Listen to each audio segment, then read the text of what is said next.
ప్రార్థన. ప్రేమ కలిగి పరలోకమందున్న మా కన్న తండ్రి, మీ మాటలు నేర్పించబోతున్నాను తండ్రి. చెబుతున్న నాకు మీ ఆత్మ సహాయమును వాక్యంను సరిగా విభజన చేసి వివరించగలిగే కృపను, శక్తి సామర్థ్యాలను నాకు ఇవ్వండి తండ్రి.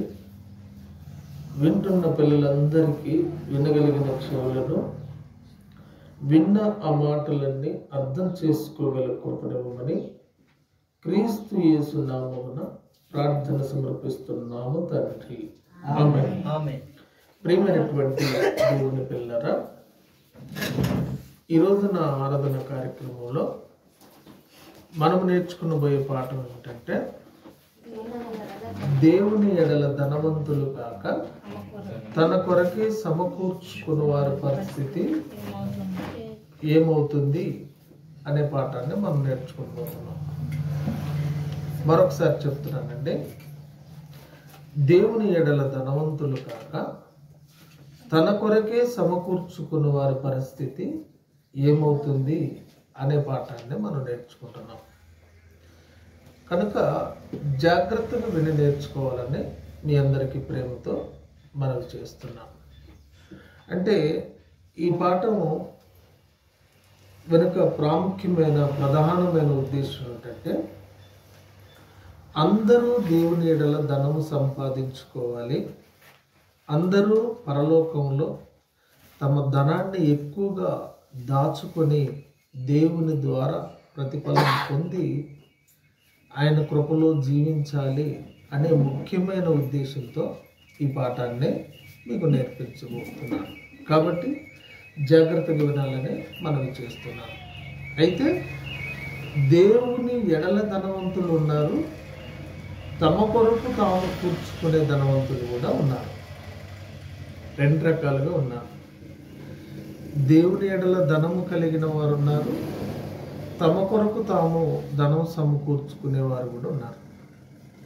అయితే ఈ పాఠం చెప్పింది మొట్టమొదటిగా ఎవరంటే, ప్రభు అయిన యేసుక్రీస్తే భూమి మీద ఉన్నప్పుడు దేవుడు ఆయనే చెప్పాడు ఈ పాఠాన్ని. ఎవరు చెప్పారంటే ఆయనే చెప్పాడు. మనం చదివి నేర్చుకుంటున్నాం. ఏం పాఠం ఇది? దేవుని ఎడల ధనవంతులు తన కొరకే సమకూర్చుకుని వారి పరిస్థితి ఏమవుతుంది. ఎక్కడుంది ఈ మాట అంటే, ఎప్పుడు ఎక్కడ ప్రభు చెప్పాడంటే, లూకాసు వార్త 12వ అధ్యాయంలో ఆయన మాట్లాడుతున్నాడు. ఒకసారి కొత్త నిబంధన గ్రంథము లూకాసు వార్త 12వ అధ్యాయము 13వ వచనం అండి, పేజీ నెంబరు 64. టైం గారు తీసారా? 12వ అధ్యాయము లూకాసు వార్త 13వ వచనం. సురేష్ గారు తీసారండి? రేవంత్ గారు, కుమారి గారు తీసారా? అందరూ బైబిల్ తీసి చూడాలి. నేను చదువుతున్నాను చూడండి. ఆ జన సమూహములలో ఒకడు. ఆ జన సమూహం అంటే ప్రభు అయిన యేసుక్రీస్తు భూమి మీద ఉండి ఆయన మాటలు చెప్తున్నప్పుడు ఆయన మాటలు వినటానికి వచ్చిన జనం, ఆయన చుట్టూరా ఉన్నవాళ్ళు, ఆయన మాటలు వినటానికి వచ్చిన వారు, నేర్చుకోవటానికి వచ్చిన వారు, ఆయనలో తప్పులు వెతకాలని వచ్చిన వారు కూడా ఉన్నారు అందులో. ఆ జన సమూహం అంటే, జన సమూహం అంటే వారందరూ కలిసి. ఆ జన సమూహములో ఒకడు, బోధకుడా, ప్రభువుని అంటున్నాడు అన్నమాట. ప్రభువుని అడుగుతున్నాడు ఆయన, బోధకుడా, పిత్రార్జితములో నాకు పాలు పంచి పెట్టవలనని నా సహోదరునితో చెప్పుమని ఆయనను అడగగా. పిత్రార్జితము అంటే తండ్రి సంపాదించిన ఆస్తి, తండ్రి ద్వారా వచ్చినటువంటి ఆస్తి. పితరులు అంటే తండ్రులు, తండ్రులు, తాతలు, వీళ్ళందరినీ కలిసి పితరులు అంటారు. పిత్రార్జితము వారి తండ్రులు, తాతలు సంపాదించిన ఆస్తి వాళ్ళన్న వాళ్ళ తమ్ముడికి వివాదం ఉంది. ఆ పిత్రార్జితమైన ఆస్తి వాళ్ళ సహోదరుడు ఆయనకి ఇవ్వట్లేదు అని వారిద్దరి మధ్యలో వివాదం ఉంది. వచ్చి ఆయన ఎవరికి చెప్తున్నాడు? ప్రభువుకు చెప్తున్నాడు. మా వాదం తీర్చు, లేకపోతే మాకు తీర్పు చెప్పు. మా పిత్రార్జితం ఎవరు ఇవ్వట్లేదంట ఆయనకి. పిత్రార్జితములో నాకు పాలు పంచి పెట్టవలెనని నా సహోదరునితో చెప్పమని ఆయన్ని అడిగాడు. ఏమండి, ఆస్తి నాకు ఇవ్వట్లేదు, మా పిత్రార్జితము ఆస్తి ఉంది, ఆ ఆస్తి మాకు రావాలి అని అడగమని ప్రభువుని అడుగుతున్నాడు. అప్పుడు ప్రభు ఏమంటున్నాడు? ఆయనంటే ప్రభువు, ఆయన ఓయి మీ మీద తీర్పరిగానైనను పంచిపెట్టువానిగానైనను నన్నెవడు నియమించునని అతనితో చెప్పాను. మరియు ఆయన వారితో, మీరు ఏ విధమైన లోభమునకు ఎడమేయక జాగ్రత్త పడండి. ఒకని కలిమి విస్తరించుట వాని జీవమునకు మూలము కాదనను. ఒకరికి డబ్బులు పెరుగుతున్నాయి, ఆస్తి పెరుగుతుందంటే అది జీవానికి మూలం కాదంట. అది దేవునిలో ఎదుగుదలకు, దేవుని రాజ్యంలో, పరలోక రాజ్యంలో ప్రవేశించుటకు అడ్డము ఆ కలిమే. కలిమే అంటే సంపద. కలిమంటే సంపద, డబ్బు, ఆస్తి. ఒకళ్ళ ఆస్తి పెరుగుతుంది, డబ్బులు పెరుగుతున్నాయి, కలిమి పెరుగుతుందంటే అది వాళ్ళకి మంచిది కాదని అర్థం. వారికి మంచిది కాదంట. ఎందుకంటే వారి జీవానికి అది మూలం కాదంట. ప్రభు ఏమని చెప్పాడంటే, ధనవంతుడు దేవుని రాజ్యంలో ప్రవేశించుట కష్టం. ఒంటే సూది బెజ్యంలో దూరుట సులువుగానే ధనవంతుడు దేవుని రాజ్యంలో ప్రవేశించలేడు అన్నమాట. అందుకనే ఇక్కడ రాయబడినటువంటి మాట ఏమిటంటే, ఒకని కలిమి విస్తరించుట వాని జీవానికి మూలం కాదు. ఒకరి సంపద పెరగటం, ఒకరి ఆస్తి పెరగటం వారికి శ్రేయస్కరము కాదు, వారి జీవానికి మూలం కాదు అని ప్రభువు చెప్తూ, మీ మీద తీర్పరిగా లేను, మీ మీద అధికారిగా నన్ను ఎవరు పంపలేదు అని ప్రభువు చెప్తూ వాళ్ళకి ఒక ఉపమానం చెప్పాడంటే, వారికి ఒక ఉపమానాన్ని ప్రభువు చెప్తున్నాడు. ఏమని చెప్తున్నాడు? ఈ ఉపమానం ఏమిటంటే, ఆయన కథ రూపంలో ఒక ఉపమానం చెప్పాడు. చూడండి ఏమని చెప్పాడంటే, 12వ అధ్యాయం 16వ వచనం. మరియు ఆయన వారితో ఈ ఉపమానం చెప్పెను. ఒక ధనవంతుడు భూమి సమృద్ధిగా పండెను. అప్పుడు అతడు, నా పంట సమకూర్చుకున్నటకు నాకు స్థలం చాలదు గనక నేనేమి చేతునని తనలో తాను ఆలోచించుకొని, నేను ఇలాగు చేతును, నా కొట్లు విప్పి వాటికంటే గొప్ప వాటిని కట్టించి అందులో నా ధాన్యమంతటిని, నా ఆస్తిని సమకూర్చుకొని, నా ప్రాణముతో ప్రాణమా, అనేక సంవత్సరములకు విస్తారమైన ఆస్తి నీకు సమకూర్చబడి ఉన్నది. సుఖించుము, తినుము, త్రాగుము, సంతోషించమని చెప్పుదని అనుకుంటున్నాడంట ఆయన. బాగా వినండి. ఇంట్లో ఒక సంవత్సరానికి సరిపడా బియ్యం ఏర్పాటు చేసుకున్నాం అనుకోండి. జనవరి, ఫిబ్రవరి, మార్చి, ఏప్రిల్, మే, జూన్ అట్లా జనవరి నుంచి డిసెంబర్ వరకు సరిపడా బియ్యాన్ని ఏర్పాటు. ఒకే రోజు తినలేం కదా అవన్నీ. అంటే సంవత్సరం వరకు కూడా. నువ్వేమనుకుంటావు, నేనేమనుకుంటానంటే, ఈ సంవత్సరం అన్ని రోజులు కూడా నేను బియ్యం కొనవసరం లేదు, ఈ బియ్యం ఈ సంవత్సరం అంతా కూడా నాకు సరిపోతాయి అని భావిస్తాం. బంధువులు వచ్చినా, చుట్టాలు వచ్చినా, స్నేహితులు వచ్చినా, ఎవరు వచ్చినా సరే నాకు లోటు లేదు, నాకు ఇంటి నిండా ఈ బియ్యం ఉన్నాయి, లేకపోతే సరుకులన్నీ నెల నిండా సరుకులు, నెలకు సరిపడా సరుకులు తెచ్చినప్పుడు ఈ నెల రోజులు కూడా నాకు హాయిగా ఉంటుంది, మళ్ళీ కొనవసరం లేదని మనం అనుకుంటాం. అలాగే ఈ ధనవంతుడు కూడా పంట పండిందంట. ఎంత పంట పండిందంటే విస్తారమైన పంట పండింది. అయితే ఆ పంటను దాచుకోవటానికి, ఆ పంటను నిల్వ చేయటానికి ఆయన దగ్గర ఉన్న గోడౌన్స్ సరిపోవట్లేదు. ఇప్పుడు పూర్వకాలంలో వడ్లు ఎక్కడ దాచుకునేవారు? సమయాలు గుమ్ములు ఉండే, గుమ్ములు, కొట్లు, పాత్రలో ఉంచి వాటిల్లో దాచేవారు. అలాగే ఈయనకు కూడా కొట్లు ఉన్నాయి ఆ వడ్లను, ఆ పంటను దాచుకోవటానికి. అయితే ఆయనకు పంట అంత విస్తారమైన పంట పండటంతో ఆ కొట్లన్నీ కూడా సరిపోవట్లే.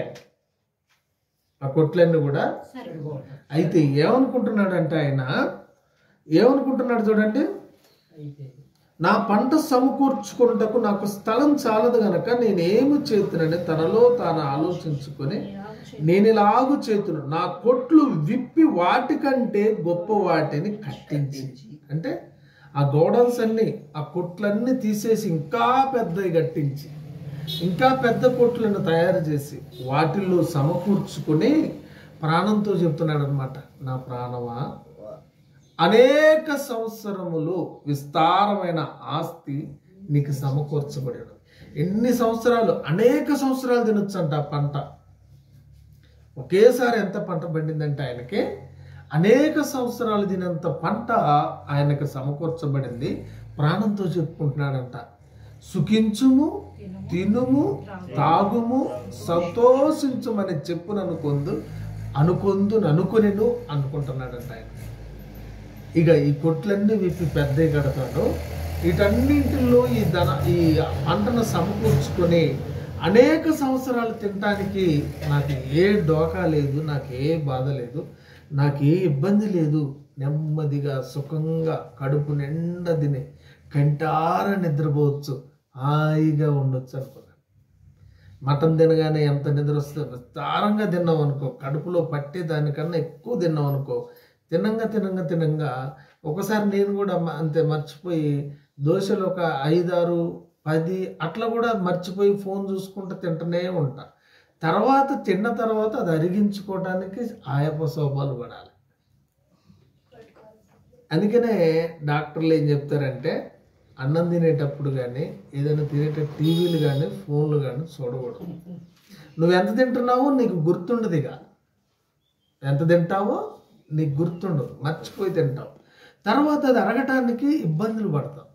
అలాగే ఈయన కూడా అంత పంట బండి దాచుకుని సుఖపడదాము అని ప్రాణంతో చెప్పుకుంటున్నాడంట. అయితే దేవుడు ఆయనకు మాట చెప్పాడంట, వెర్రివాడ, ఇంత పంటను దాచుకుందాం అనుకుంటున్నావా? కొట్లలో పెద్ద కొట్లు కట్టి అందులో సమకూర్చుకొని సుఖంగా తిందాం అనుకుంటున్నావా? అయితే ఈ రాత్రే నీ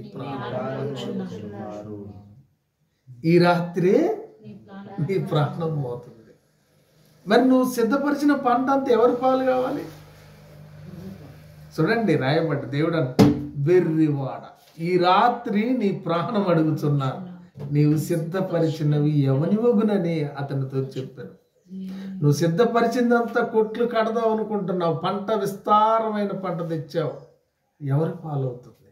ఎవరికి ఇదంతా? ఎవరికి అని అడిగితే అప్పుడు యేసుప్రభు ఏమన్నాడంటే, దేవుని ఎడల ధనవంతుడు కాక తన కొరకే సమకూర్చుకునివాడు అలాగుననే ఉండునని చెప్పాడు. దేవుని కోసం నువ్వు సమయాన్ని, నీ ధనాన్ని, నీ కష్టార్జితాన్ని, నీకున్న సమస్తాన్ని అర్పించకుండా నేను, నా కుటుంబం, నా తర్వాత వాళ్ళకి అని కష్టపడుకుంటూ పని అని కాంక్షలో డబ్బు సంపాదించుకున్నాలన్న ఉద్దేశంతో దేవునికిచ్చే సమయం కూడా నువ్వు అందులోనే ఖర్చు పెట్టి, దేవునికి ఇవ్వాల్సిన కాలం కూడా నీకోసమే నువ్వు వాడుకుంటున్నావు చూడు. అలాంటి వాళ్ళందరికీ దేవుడు చెప్తున్న మాట ఏమిటంటే, ఈ రాత్రే నీ ప్రాణం. మరి ఇదంతా ఎవరిది? నా స్నేహితుడు మంచి ఇల్లు కట్టాడండి, గృహప్రవేశానికి ఆయన లేడు. మంచి ఇల్లు కట్టాడు, ఒక 30-40 లక్షలు విలువ అవుద్ది. కలర్ చేసి ఇల్లు కట్టి మంచి చేశాడు. గృహప్రవేశం రోజుకి ఆయన లేడు. ఆయన కట్టుకున్న ఇంట్లో ఆయనే లేడు. గమనించండి. నా స్నేహితుడు మరొక ఆయన సర్పంచ్ అయ్యాడు ఒక గ్రామంలో. సర్పంచ్ అయ్యి పోయిన గవర్నమెంట్లో సర్పంచ్ అయ్యాడు. సర్పంచ్ అయ్యి మెటీరియల్ నేనే, రాయి, కంకర, డస్ట్ అన్నీ నేనే ఇస్తే ఆయనకు ఒక కాంట్రాక్ట్ వచ్చింది. ఏ కాంట్రాక్ట్ వచ్చిందంటే, వైకుంఠ ధామాలని కట్టారు, గుర్తుందా? శ్మశానాలను ఆధునీకరించడం అని అవి బాగా కట్టి గవర్నమెంట్ ఏం చేసిందంటే నిధులు ఇస్తే ఆ కాంట్రాక్ట్ తీసుకున్నాడు ఆయన. అది బాగా కట్టించి క్వాంటిటీగా కట్టించి ఏర్పాటు చేసుకున్నాడు. ఏర్పాటు చేసుకొని కాల్చడానికి, చనిపోయిన వాళ్ళ బంధువులు వస్తే వాళ్ళు స్నానం చేయటానికి, అక్కడ ఎవరికైనా బాత్రూమ్ లెట్రూమ్ అయితే పోవడానికి బాత్రూమ్ లెట్రూమ్స్, నీడలో నిల్చోవటానికి చెట్లు, ఇవన్నీ ఒక పార్కు లాగా శ్మశానాన్ని తయారు చేసే కాంట్రాక్ట్ ఆయనకు వచ్చింది. వస్తే అదంతా కట్టిన తర్వాత అందులో ఫస్ట్ శవం ఎవరిదో తెలుసా? ఆయనదే. అందులో ఫస్ట్ కాల్చింది నా ఫ్రెండ్నే, ఆయన్నే. ఊరంతా ఏడిచారు. ఎంత శ్మశానాన్ని ఎంత చక్కగా కాంట్రాక్ట్ చేసి కట్టించాడు. చివరికి ఏనే ఇందులో పెట్టాం కదా అని బాధపడ్డారు అందరూ దాదాపుగా. అంటే చూడండి దేవుని పిల్లరా, ఏ పాట నేర్చుకుంటున్నాం? దేవుని ఎడల ధనవంతులు కాక తన కొరకే సమకూర్చుకున్న వారి పరిస్థితి ఏమవుతుందంటే, యేసు ప్రభు బతుకున్నప్పుడే చెప్పాడు ఆయన భూమి మీద, అన్నీ నీ కొరకే నీ కొరకే నీ కొరకే నీ కొరకే అనుకుంటున్నావా? నీది కాదు, దేవుడికి కూడా ఉండాలి. దేవునికి సమయం ఉండాలి. దేవుని కోసం నువ్వు సమయాన్ని వెచ్చించే తత్వం ఉండాలి. దేవుని కోసం పనిచేయని ఉద్యోగమా? వదిలేసి. దేవుని కోసం అవసరం లేని దేవునికి సమయం ఇవ్వలేని వ్యాపారమా? విడిచిపెట్టు. దేవుని కొరకు పని అవసరం పడనటువంటి, వీలు పడినటువంటి పని విడిచిపెట్టు. ఎందుకంటే నీ కోసం నువ్వు సమకూర్చుకునేది ఏది నీకుతో రాదు. నీ కోసం సమకూర్చుకునేది ఏది నీతో రాదు. మీకు ఒక సత్యం ఏమిటంటే, మనం బ్రతికినన్నాళ్ళు కష్టపడ్డా సరే మన అవసరాలు మనకు తీరవు. తెలుసా మీకు? తెలుసా? ఈ మధ్య ఒక ఫంక్షన్లో సినిమా యాక్టర్ను సుమ్మ గారు అడిగింది, ఏమనంటే అండి, మీరు ధనవంతులు కదా, మీకు కూడా కష్టాలు ఉంటాయంటే, మాకు కూడా ఈఎంఐలు ఉంటాయి, మాకు కూడా కష్టాలు ఉంటాయి, మాకు కూడా శ్రమ, మాకయ్యే బాధలు ఉంటాయండి అని చెప్పాడు ఆయన. అంటే ధనవంతులకు కూడా అదే శ్రమలు, పేదవారికి అదే శ్రమలు, దరిద్రులకి అదే శ్రమలు. అంటే కష్టపడటం కామను. ధనవంతుడైనా పని చేయాల్సిందే, ఎవరైనా పని చేయాల్సిందే, ఎవరైనా తప్పదు. కానీ దేవుని కోసం ఇచ్చే కాలం కానీ సమయాన్ని కానీ, దేవుని కోసం ఇవ్వాల్సిన ప్రతిదీ నీ కోసం, నీ స్వార్థం కోసం, నీ స్వార్థ బుద్ధి కోసం, నీకున్న అసూయ రాగద్వేషాల కోసం దేవుని కాలాన్ని నువ్వు విడిచిపెడతావు చూడు. అప్పుడు అంటున్నాడు ఆయన,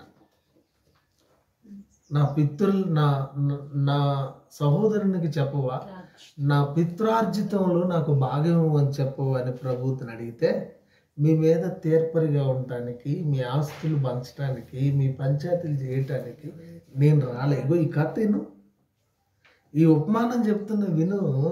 ఎందుకు అతనికి అంత పంట పండింది, అన్ని కొట్లు కట్టించాలనుకున్నాడు, కానీ ఆ రాత్రి ఆయన ప్రాణం అడిగారంట. కాబట్టి ప్రియమైనటువంటి దేవుని పిల్లరా, మనం ధనవంతులం కాము, కాకపోయినా మనకున్న సమృద్ధిలోనే, మనకున్న దాంట్లోనే, మనం జీవించే దాంట్లోనే దేవుని కొరకు సమయాన్ని, కాలాన్ని, ధనాన్ని నీ వర్ధిల్లిన కొలది నీ సమయాన్ని కేటాయించాలి. దేవునికి ఒక రోజు ఉండాలి, తప్పదు. దేవునికి ఒక సమయం నీకు పర్సనల్గా ఉండాల్సిందే.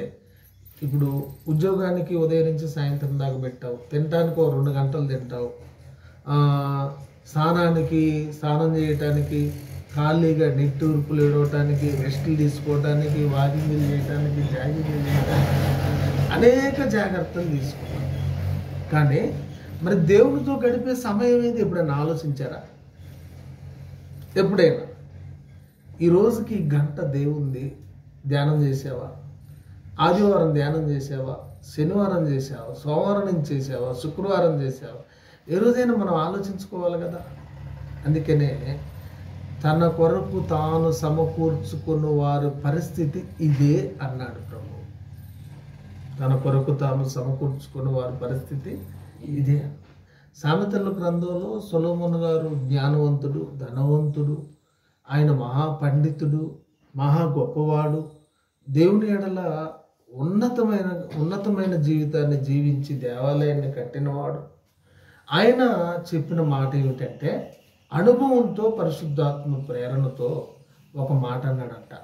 ఏం రాశాడు సురేష్ అంటే, సామెతల గ్రంథం 23వ అధ్యాయంలో ఆయన మాట్లాడుతూ, సామెతల గ్రంథం 23వ అధ్యాయము పాత నిబంధన గ్రంథము పేజీ నెంబర్ 548. చూడండి దేవుని పిల్లరా, 23వ అధ్యాయము 4వ వచనం తీశారు. అందరికీ కుమారి తీశారండి. 548 అండి, 548 పాత నిబంధన గ్రంథము. ఐశ్వర్యము పొంద ప్రయాసపడకము. ఐశ్వర్యాన్ని పొందాలంటే ప్రయాసపడాలి. ఆ ప్రయాసపడకము నీకట్టి అభిప్రాయము కలిగినను దాన్ని విడిచిపెట్టు. నీవు దాని మీద దృష్టి నిలిపిన తోడనే అది లేకపో, నిశ్చయముగా అది రెక్కలు ధరించి ఎగిరిపో. ధనవంతులు కావాలి అనే ఆలోచన నీకుంటే అసలు అది ఆ ధనమే ఎగిరిపోద్దంట. ఆ ధనమే రెక్కలు ధరించి ఎగిరిపోద్దంట. అట్టి అభిప్రాయం నీకుంటే విడిచిపెట్టు, కష్టపడు, కష్టార్జితంతో జీవించు, ఆనందించు, సుఖించు, కుటుంబంతో గడుపు, దేవుని సన్నిధిలో ఆనందంగా గడుపు, మంచిది. కానీ నీ కొరకు నువ్వు అన్ని సమకూర్చుకునే పరిస్థితి ఒకటి ఉంటుంది చూడు, ఆలోచన ఎక్కడైనా నీ మైండ్లో అది రన్ అవుతుంటే అది తీసేయాల్సిందే. ఎందుకంటే మొదటి స్థానము దేవుడు, మొదటి ప్రయారిటీ గాడ్, సృష్టికర్త, నిన్ను కన్న తండ్రికి. ఎందుకంటే నువ్వు ఎంత సంపాదించినా, ఎంత కష్టపడని రోజు అంటూ నీకు ఈ రోజు సుఖం అంటే ఏ రోజు ఉండదండి. దేవుడు చెప్పిన మాట ఏమిటంటే, కష్టపడి బతకమన్నాడు. తప్పదు. కష్టపడినోడు భోజనం చేయొద్దని చెప్పాడు. అనేక సమస్యలు ఉంటాయి, అనేక ఆర్థిక బాధలు ఉంటాయి, అనేక ఇబ్బందులు ఉంటాయి. ఇవి ఎప్పుడు ఉండేవి, ఎప్పుడు మనతో సహవాసం చేసే రోగాల్లాగా. షుగర్ వస్తే ఎట్లా పోదో, బీపీ వస్తే ఎట్లా పోదో, ఈ కష్టాలు అనేవి తప్పవండి. కానీ ఈ ధనం సంపాదించుకోవాలి నీ కొరకు నువ్వు అని సమకూర్చుకున్నట్లో ఆ సృష్టికర్త దేవుణ్ణి, క్రీస్తు ప్రభువుని విడిచిపెడుతున్నావు, ఆయన సన్నిధిని విడిచిపెడుతున్నావు చూడు. అప్పుడు అంటున్న మాట అన్నమాట ఆయన. అప్పుడు చెప్తున్న మాట, నీ కొరకు నువ్వు సమకూర్చుకుంటే ఈ రాత్రి నీ ప్రాణం అడుగుతున్నారు. ఈ రాత్రి అందుకనే ఎక్కడికన్నా వెళ్ళాలా, ఎక్కడికన్నా పోవాలా, ఏదైనా చేయాలని అంటే నీ చేతుల్లో ఏం లేదు. దేవుని చిత్తం అయితే వస్తామండి, దేవుని చిత్తం అయితే చేద్దాం, ప్రభు చిత్తం అయితే చేద్దాం. బల్లబుద్ధి చెప్పమాకు, నేను అది చేస్తా ఇది చేస్తా. నువ్వు ఉండకపోతే ఈ రాత్రి ఆయన నిన్ను పిలిచాడు అనుకో, ఇక్కడి నుంచి ఆరాధన అయిపోయిన తర్వాత పోతనే రవి వచ్చేయంటే, లేదండి నాకు పని ఉందండి అని చెప్పగలవా? అవకాశం ఉందా? ఎవ్వరికి లేదు భూమి మీద. ఎవ్వరు కూడా రాను అంటానికి వీల్లేదు. అందుకనే అన్న వస్త్రములు కలిగి తృప్తి కలిగి జీవించమంటున్నాడు. అన్నము వస్త్రము. ఈనాటికి వస్త్రాలు ఉన్నాయా? ఈనాటికి అన్నం ఉందా? చాలు, తృప్తి కలిగి జీవితం అన్నాడు. ఎక్కడ రాయబడింది అన్నమాట? తిమోతి పత్రిక ఒకసారి మనం చూడగలిగితే, ఏమండి, క్రొత్త నిబంధన గ్రంథం అండి, 1 తిమోతి పత్రిక అండి, 1 తిమోతి పత్రిక చూడండి ఒకసారి. 6వ అధ్యాయం 9వ వచనంలో, 7వ వచనం అండి, 6వ అధ్యాయం 7వ వచనం, మనమీ లోకములోనికి ఏమియు ఫీబే వచ్చింది, సామేలు శిరీషాకి ఒక 1 month బ్యాక్. ఏం తెచ్చిందా అమ్మాయి? సామేలు ఏమన్నా తెచ్చిందా? బంగారం తెచ్చిందా? దాచిపెట్టారా? వెండి తెచ్చిందా? మనమందరం అలాగే వచ్చాం మన తల్లిదండ్రుల గర్భం నుండి. ఏమన్నా తెచ్చామా? అదే దేవుడు చెప్పేది. ఫస్ట్ నువ్వు గుర్తుపెట్టుకో, నువ్వు నీ తల్లి గర్భం నుంచి వచ్చేటప్పుడు ఏం తెచ్చావు? ఎవరన్నా తెచ్చినట్లు గుర్తు చెయ్యొద్దని చూద్దాం. బంగారం తెచ్చా, వెండి తెచ్చా, వజ్రాలు తెచ్చా, కళ్ళజోడు తీసుకొని వచ్చా, లేకపోతే ఇంకేదైనా తెచ్చా అనే వాళ్ళు ఎవరైనా ఉన్నారా? ఎవరు లేరండి. మనం ఏర్పాటు చేసుకున్నాం వచ్చాక. చూడండి, మనమీ లోకములోనికి ఏమీ తేలేదు, దీనిలో నుండి ఏమీ తీసుకొని పోలేము. మళ్ళీ పోయేటప్పుడు లాస్ట్కి కొంతమంది మొలతాడున్నా అది కూడా కట్ చేయండి రా అంటారు. అవునా?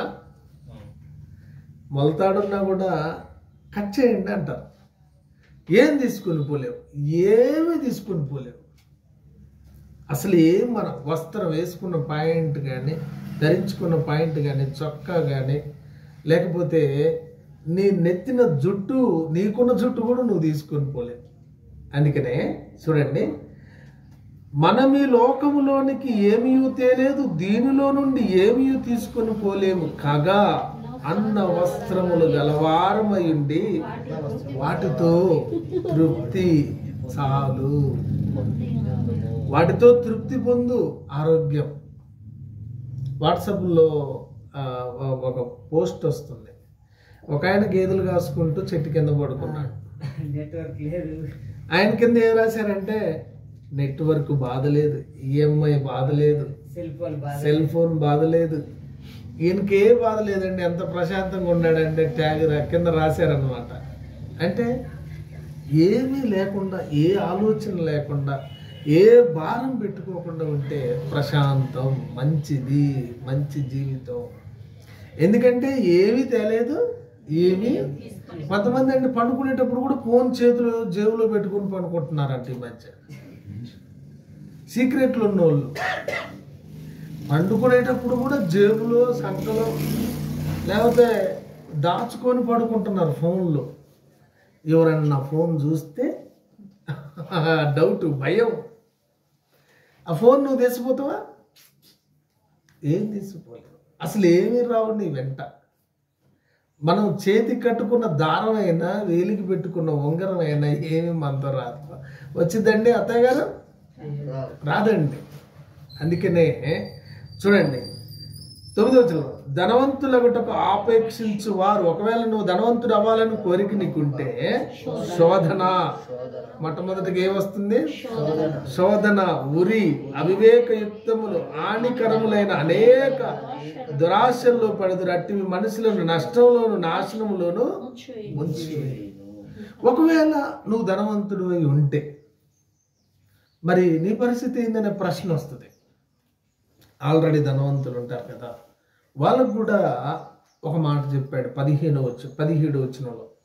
చూడండి, ఇహమందు ధనవంతులైన వారు గర్విష్ఠులు కాక అస్థిరమైన ధనమందు నమ్మిక ఉంచక సుఖముగా అనుభవించుటకు సమస్తమునకు మనకు ధారాళముగా దయచేయు దేవుని యందే నమ్మికించుడని ఆజ్ఞాపించు.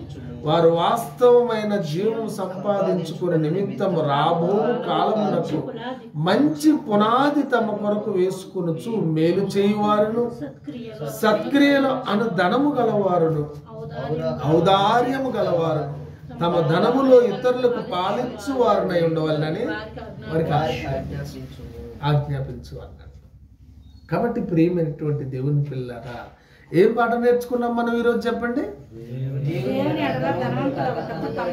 దేవుని ఎడల ధనవంతులు కాక తన కొరకే సమకూర్చుకుని వారి పరిస్థితి ఏమవుతుందంటే ఆ పంటబడిన ఆయన పరిస్థితి మందైతుంది. అందుకనే దేవుని ఎడల ధనం సంపాదించుకోవాలి. దేవుని ఎడల ఏం చేయాలి? అక్కడ తుప్పు పట్టదు మన ధనం. ఇప్పుడు రూపాయి బిళ్ళలన్నీ భూమిలో పెట్టావనుకోండి, తలతల మెరుస్తాయా? తుప్పు పెట్టిపోతాయా?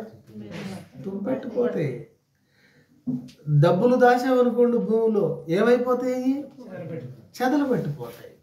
కానీ దేవుని ఎడల పరలోకంలో సంపాదించుకునే ధనం తుప్పు పట్టదు, చెమ్మట కొట్టదు, పాడవదు. నీ బ్యాలెన్స్ ఎవరు కూడా కొట్టేయడానికి వీల్లేదు. సైబర్ నేరగాళ్ళు ఉన్నారు, అకౌంట్లో ఫోన్ ఎత్తితేనే డబ్బులు పోతాయి అంట. సైబర్ నేరగాళ్ళు ఉన్నారు తెలుసా. నీ ఓటీపీ అడిగి, నీ వివరాలు అడిగి, నీతో మాట్లాడి నీ డబ్బులు కొట్టేస్తారు నీ అకౌంట్లో. కానీ పరలోకంలో సంపాదించుకునే ధనం ఎవరు కూడా కొట్టేయలేదు. చిమ్మట కొట్టేయలేదు, తుప్పు కొట్టేయలేదు. ఇవి కూడా యేసు ప్రభు చెప్పిన మాటలే. కాబట్టి ప్రియమైనటువంటి దేవుని పిల్లరా, ప్రభువు చెప్పిన మాటలు అద్భుతమైనవి. మన ఆరోగ్యానికి, మన దేహానికి, మన మానసిక స్థితికి, మనకున్న మంచి పెరగటానికి, మనం క్షేమంగా ఆయన రెక్కల చాటున చక్కగా నిదానంగా మంచిగా బ్రతకటానికి ప్రభు మాటలు చక్కనివి, మంచివి అన్నమాట. నువ్వు చక్కగా ఇప్పుడు ఏదైనా పాయసం చేసుకుని తింటే అబ్బా ఎంత బాగుంది అంటావా నువ్వు. ఏదైనా స్వీట్ తినగానే అబ్బా ఎంత బాగుంది అంటావా నువ్వు. అలాగే యేసు ప్రభు మాటలు కమ్మనైనవి, తీయనైనవి, బాగుంటాయి, సంతోషంగా ఉంటాయి. నీకు చేదవుతున్నాయంటే నీకు ఇబ్బందుల్లో ఉన్నట్టు లెక్క. కానీ అవి మింగితే మంచిది, అవి హృదయంలో ఉంచుకుంటే మంచిది. అందుకనే దేవుని ఎడల ధనవంతులు కాక తమ కొరకు తామే సమకూర్చుకున్న వారి పరిస్థితి ఏమవుతుందంటే ఆ పంట పండించుడ ఆయన పరిస్థితి అవుతుంది. కాబట్టి మనం ఎక్కడ ధనం సంపాదించుకోవాలి, కూర్చుకోవాలంటే దేవుని ఎడల పరలోకములు మన ధనము సంపాదించుకోవాలి. God bless you. అందరికీ వందనాలు. ప్రేమ కలిగి పరలోకమందున్న మా కన్న తండ్రి, మీరు అనుగ్రహించిన కృప ద్వారా ఈ పాఠాన్ని నేర్పించి ఉన్నాను తండ్రి. పిల్లలు విన్నారు, విని మనస్సులో భద్రపరుచుకొని ఆ మాటల ప్రకారము జీవించే కృపయు శక్తి సామర్థ్యాలను వారికి నాకు వింటున్న ప్రతి వారికి అనుగ్రహించమని ప్రభువైన క్రీస్తు యేసు నామమున ప్రార్థన సమర్పిస్తున్నాము తండ్రి. ఆమేన్.